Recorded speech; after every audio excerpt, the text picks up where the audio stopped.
Hello dear friends, तो मैं हूं आरती। संस्कृति पीसीएस यूट्यूब चैनल पे आप सभी का स्वागत है। मैं हाजिर हूं एक नए विषय को लेकर के। आज हम बात करने वाले हैं गौशालाओं से होने वाले प्रदूषण के बारे में।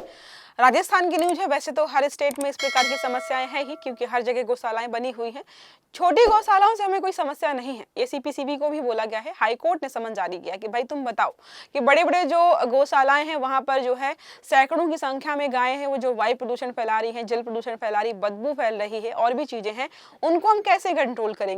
और बहुत सारे गौशालाओं को जो है ग्रीन लिस्ट में रखा गया। ग्रीन लिस्ट का मतलब यहाँ पर होता है कि जिनसे हम प्रदूषण फैलने की बात को मान ही नहीं रहे हैं। अब ये आखिरकार क्यों किया जा रहा है, सीपीसीबी के बारे में भी समझेंगे। बहुत महत्वपूर्ण संस्थान है, क्योंकि जब से दिल्ली में वायु प्रदूषण की बात कही गई तो भाई सीपीसीबी को ही घसीटा जा रहा है कि तुम बताओ, तुम्हारा एयर क्वालिटी इंडेक्स मैनेज करने का काम है, कहाँ हो, कैसे कर रहे हो, और एयर क्वालिटी खराब होता ही जा रही है और क्या करना चाहिए। सारे प्रश्न जो है सीपीसीबी से ही पूछे जाते हैं। तो पहले हम बात करते हैं चर्चा में क्यों है। तो राजस्थान हाईकोर्ट ने यहाँ पर गौशालाओं द्वारा फैलाए जा रहे संभावित प्रदूषण पर गंभीर रुख अपनाया है। देखो, इन्होंने ये भी बोला था कि भाई गाय को हम धर्म से संबंधित प्रतीक मानते हैं, लेकिन सच में अगर कहीं पर हैं और ज्यादा संख्या में हैं तो प्लीज आप साफ सफाई का ध्यान रखिए, प्रदूषण ना फैलाए। वहां पर अगर लोग रहते हैं तो उनको बदबू ना झेलनी पड़े, वहां पर जल प्रदूषण ना हो। अब ये कितना कैसे हो रहा है ये समझेंगे। तो केंद्र ने जो है केंद्रीय प्रदूषण नियंत्रण बोर्ड, इस जो है सीपीसीबी को 1974 में बनाया गया था। पहले इसके पास वायु प्रदूषण का ही निपटाने का काम था, बाद में इसको जल प्रदूषण को निपटाने का काम दिया गया। 1974 में शायद वायु प्रदूषण और 1981 में इसको जो है जल प्रदूषण को निपटाने का काम दिया गया था। इसको आदेश दिया गया है कि भाई अगली सुनवाई पर गौशालाओं की वर्तमान स्थिति और उनके प्रदूषण की स्थिति की विस्तृत रिपोर्ट बताए कि कहां पर कितना है। अब कुछ प्रश्न देखो समझते हैं। पहला है कि अगली सुनवाई कब होगी, 10 दिसंबर को होगी। सीपीसीबी का अधिकारी कोर्ट में व्यक्तिगत रूप से उपस्थित रहेगा। कोर्ट ने पूछा है कि क्या गौशालाएं प्रदूषण नियंत्रण मानकों के दायरे में आती हैं। तो हाँ, बिल्कुल आती हैं। कभी भी कोई आपसे प्रश्न पूछे तो बोलिएगा बड़ी गौशालाएं यहाँ पर इन मानकों के अंतर्गत आती हैं। 1-2 गाय है, 4 गाय है तो वो लोग खुद ही मैनेज कर लेते हैं, उनकी हम बात नहीं कर रहे हैं। साथ में ये भी पूछा है कि गौशालाओं में किस प्रकार का प्रदूषण पैदा होता है, समझा दूंगी आपको। जल प्रदूषण भी है, वायु प्रदूषण भी है और स्मेल वगैरह भी फैलती है। तो बहुत सारी चीजें हैं यहाँ पर। अब बात करते हैं सीपीसीबी के अनुसार वास्तविक समस्या आखिरकार है क्या। तो एक गाय और या एक भैंस के बारे में बात करते हैं तो 15 से 20 किलो गोबर देती है। एक दिन की बात कर रहे हैं, इतना गोबर फैलाते हैं ये। 12 से 14 लीटर मूत्र उत्पन्न करती है और अगर इसको सही से निपटान ना किया जाए तो समझिए वहां पर भरा रहेगा। और ये कोई शुद्ध और साफ और बहुत पवित्र चीज नहीं है, ये गंदगी ही है। और लगातार अगर एक ही जगह इकट्ठा होगा तो जाहिर सी बात है वहां पर समस्याएं खड़ी होंगी। जल प्रदूषण होता है, नालियों जाम हो जाती हैं, मीथेन, अमोनिया, CO2, H2O जैसी गैसें वायु प्रदूषण फैलाती हैं, दुर्गंध बहुत ज्यादा होती है, मच्छरों का प्रजनन हो जाता है और बीमारियां बढ़ाते हैं। तो ये सारी चीजें किससे संबंधित है, इन 2 चीजों से जो कि होती हैं गौशालाओं के आसपास। अब बात करते हैं गाइडलाइंस इसकी क्या कहती है। तो डेयरी फार्म जो है वो ऑरेंज कैटेगरी में आती है, गौशालाएं वो ग्रीन कैटेगरी में आते हैं। अब देखो, ग्रीन कैटेगरी में होने का मतलब है कि भाई ये प्रदूषण नहीं फैलाती हैं। इसीलिए हाई कोर्ट ने पूछा कि सीपीसीबी तुम जरा बताओ कि गौशालाएं क्या जो है प्रदूषण की कैटेगरी में आएंगी। अब इन्होंने तो ग्रीन कैटेगरी में डाला है। अब ये कैसे बोले कि भाई यहाँ पे प्रदूषण फैला रही हैं। तो सच तो ये है कि प्रदूषण होता है, बहुत बड़ी मात्रा में गाय हैं तो जाहिर सी बात है प्रदूषण होगा ही होगा। अब मुख्य निर्देश क्या है, निर्देश यहाँ पर है कि एसपीसीबी, ये स्टेट वाला है, ठीक है, स्टेट पोल्यूशन कंट्रोल जो है ब्यूरो है, नगर पालिका नियमित परीक्षण करेंगे।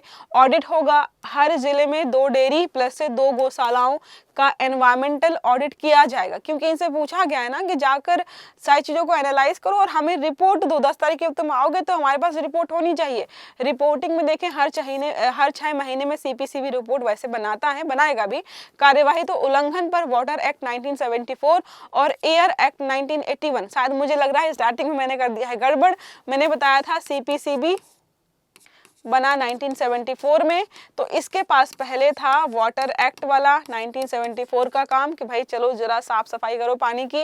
1981 में इसको जो है एयर एक्ट के तहत काम सौंपा गया है, ठीक है।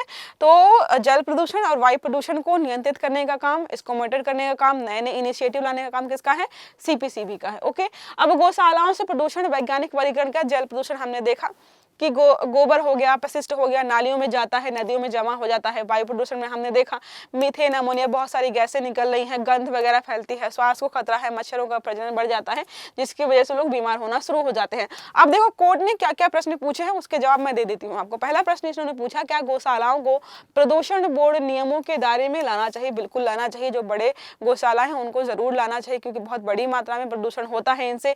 गौशालाओं में प्रदूषण की वास्तविक प्रकृति क्या है? सब तरीके की है, जल प्रदूषण भी है, वायु प्रदूषण भी है, बदबू भी फैलती है, बीमारियां भी फैल रही हैं, सब चीजें हमने देखी अभी।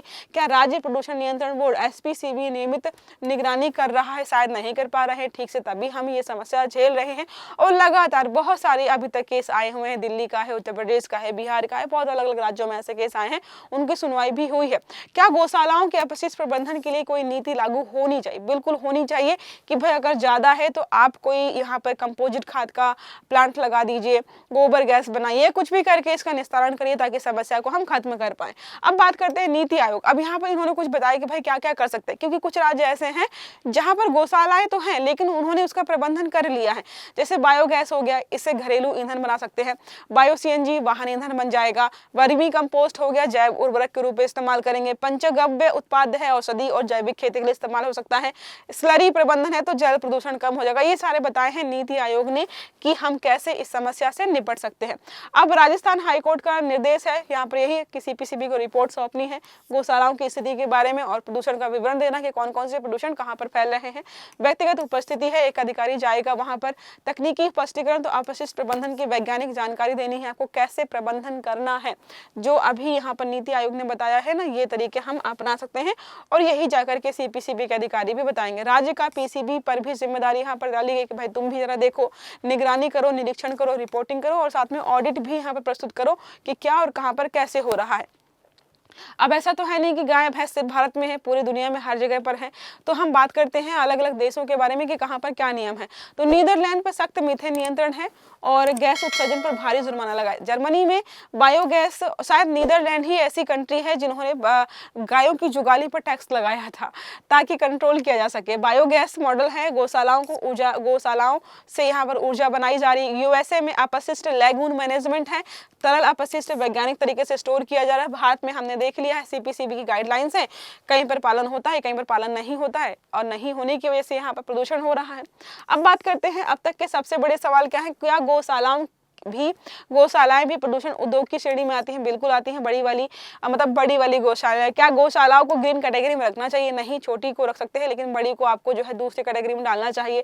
क्या राज्य सरकारें उनके नियमित निरीक्षण रिपोर्ट भेज रही हैं? नहीं भेज रही है, तभी तो समस्या हो रही है। क्या गौशालाओं को बायोगैस और कंपोस्ट प्लांट अनिवार्य करना चाहिए? जो बड़े गौशालाएं हैं उनके लिए अनिवार्य कर ही देना चाहिए ताकि उस समस्या को वो एक अवसर में बदल पाए। अब एक प्रश्न हमारा है, राजस्थान हाईकोर्ट ने गौशालाओं से प्रदूषण के मुद्दे पर किस संस्था से रिपोर्ट मांगी है? पहला है नीति आयोग, दूसरा है सीपीसीबी, तीसरा है आरबीआई और चौथा और आखिरी है नाबार्ड। तो सही आंसर देना आपको कमेंट बॉक्स में। अगर वीडियो अच्छा लगा तो लाइक करना है, चैनल को सब्सक्राइब करना है, बेल आइकन दबाना है ताकि जितने भी इस प्रकार के आर्टिकल्स है वो सारे आपको समय पर मिलते रहे। तो अच्छे से पढ़िएगा। Have a good day. Thank you.